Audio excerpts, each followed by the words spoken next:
Kematian pemimpin Hamas Ismail Haniyeh membangkitkan amarah warga Yaman dan Houthi. Bahkan ribuan Houthi membawa senjata dan mengutuk serangan Israel yang menewaskan Haniyeh.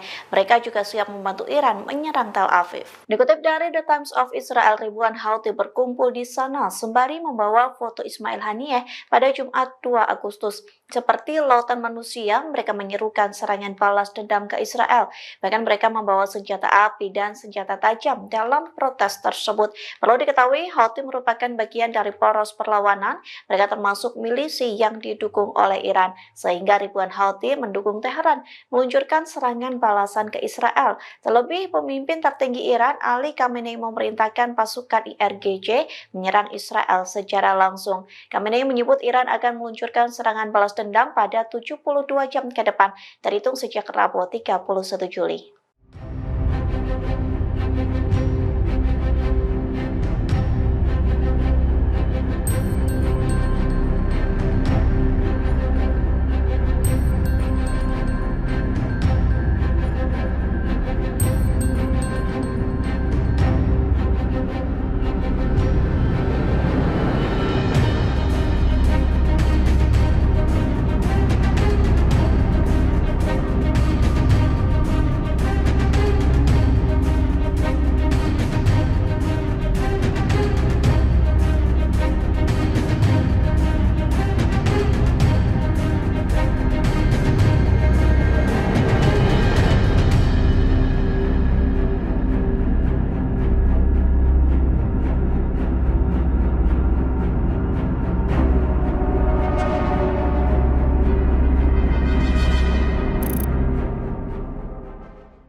Download Tribun X sekarang, menghadirkan lokal menjadi Indonesia.